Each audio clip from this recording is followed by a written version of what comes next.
Hello guys, അങ്ങനെ നമ്മുടെ episode 2 of gifting scale model, അതായത് അറിയാത്ത ആൾക്കാർക്ക് നമുക്ക് അവരുടെ വണ്ടി ഗിഫ്റ്റ് കൊടുത്തു കഴിഞ്ഞാൽ അവരുടെ റിയാക്ഷൻ എങ്ങനെയാണ് നമുക്ക് നോക്കി നോക്കാം. നമ്മുടെ അടുത്തുള്ളതെന്ന് പറഞ്ഞാൽ ആ കിടക്കുന്ന വണ്ടിയുടെ സ്കെയിൽ മോഡലാണ്. അപ്പോൾ അത് ആ ഓണർക്ക് നമുക്ക് ഗിഫ്റ്റ് ചെയ്യുമ്പോൾ ആളുടെ എക്സ്പ്രഷൻ എങ്ങനെയാണ് നമുക്ക് നോക്കാം. പുള്ളി നമുക്ക് ഈ സംഭവം ഉണ്ടാക്കിയതോ കാര്യമൊന്നും പുള്ളി അറിഞ്ഞിട്ടില്ല. ആളുടെ വണ്ടി നമുക്കിങ്ങനെ റോഡ് സൈഡ് നമ്മൾ കണ്ടു. അപ്പോൾ അതിൻ്റെ ബാക്കിൽ ആളുടെ കമ്പനിയുടെ, അതായത് ആൾ വർക്ക് ചെയ്യുന്നു, ആൾ സ്വന്തമായിട്ട് നടത്തുന്ന സ്ഥാപനത്തിൻ്റെ പേര് നമുക്ക് കിട്ടി. അങ്ങനെ നമ്മൾ എന്ത് ചെയ്തു, നെറ്റ് സെർച്ച് ചെയ്തുകൊണ്ട് ആളുടെ ഡീറ്റെയിൽസ് കിട്ടി. വണ്ടിയുടെ ഫോട്ടോസ് ആളുടെ ഇൻസ്റ്റാഗ്രാം നമ്മൾ എടുത്തു. പ്ലസ് ആ കിപ്പൂൺ എന്നാണ് കമ്പനിയുടെ പേര്, അത് നമുക്ക് സ്റ്റിക്കറാക്കി അടിക്കാനും പറ്റി. ഇപ്പോൾ ആ മുകളിലാണ് ആൾ വർക്ക് ചെയ്യുന്നത്, ആ നമ്പർ നെറ്റിലുണ്ട്. അപ്പോൾ അങ്ങനെ ആളുടെ കോൺടാക്ട് നമ്പർ നമ്മുടെ നെറ്റിൽ നമുക്ക് കിട്ടിയിട്ടുണ്ട് ആളുടെ സൈറ്റിൽ കയറിയിട്ട്. അപ്പോൾ ആളെ നമുക്ക് വിളിച്ച് നോക്കാം. വിളിച്ച് നോക്കിയിട്ട് പുള്ളി താഴത്തേക്ക് വന്ന് നമുക്ക് ഗിഫ്റ്റ് ചെയ്യാം. ഗിഫ്റ്റ് ചെയ്യുമ്പോൾ എക്സ്പ്രഷൻ എങ്ങനെ നോക്കാം. ഓക്കെ ഗൈസ്, ദേ ആ നിൽക്കുന്നതാണ് നമ്മുടെ അത്. പുള്ളി ദേ അവിടെ നിൽക്കുന്നുണ്ട്. ഇതുവരെ ഇങ്ങോട്ട് എത്തിയില്ല.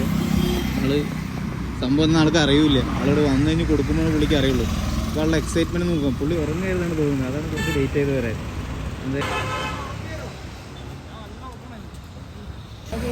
ഓക്കെ നിങ്ങൾ തുറക്കുന്നത്.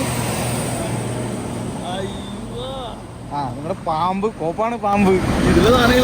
ആ അതിന് കുക്കുണ്ട സിമ്പിളുണ്ടോ, വണ്ടി നമ്പർ ഉണ്ടോ? അതാണ് നമ്മുടെ എക്സ്പെരിമെന്റ് ആണ്. നമുക്ക് ഉറക്കെങ്ങനെയുണ്ട് വണ്ടി വെച്ച് നോക്കിയത്. അത് നമുക്ക് അറിയുന്നവർക്ക് അവർ സ്കെയിൽ മോഡൽ ചെയ്തോ ഇല്ലേ?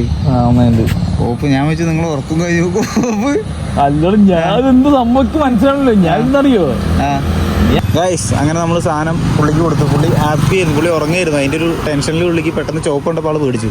പക്ഷേ തുറന്നു നോക്കിയപ്പോൾ ആൾ എക്സൈറ്റഡ് ആയി. ആൾ വണ്ടർ കീ എടുക്കാൻ പോയിക്കുക, ഡാഷ് ബോർഡിനകത്ത് ഫോട്ടോ എടുത്തോളം പറഞ്ഞു.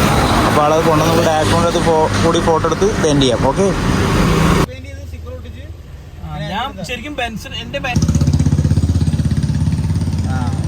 ഗൈസ്, അപ്പോൾ നമ്മുടെ സെക്കൻഡ് വീഡിയോ ആണിത്. അതായത് രണ്ടാമത്തെ ഒരാൾക്ക് നമ്മൾ അൺഎക്സ്പെക്റ്റഡ് ആളുടെ വണ്ടിയുടെ അതേ ഷേപ്പ് ഉള്ള സ്കെയിൽ മേളിൽ കൊടുത്തുള്ള എക്സ്പ്രഷനാണ് ഇപ്പോൾ നമ്മൾ കണ്ടത്. പുള്ളി ഭയങ്കര ഹാപ്പി ആയി. പുള്ളി ആദ്യമായിട്ടാണ് ആൾക്ക് ഇങ്ങനെ ഗിഫ്റ്റ് കിട്ടുന്നത്. അപ്പോൾ ആളതിൻ്റെ അകത്ത് ഇരുന്ന് ഫോട്ടോ എടുത്തുകൊണ്ടിരിക്കുന്നുണ്ട്. അപ്പോൾ ഇനിയിപ്പോൾ വേറൊരാളുടെ ഇതേപോലെ സ്കെയിൽ മോഡലായിട്ട് നമുക്ക് അടുത്ത വീട്ടിൽ കാണാം. അപ്പോൾ ഓക്കെ, ബൈ ബൈ.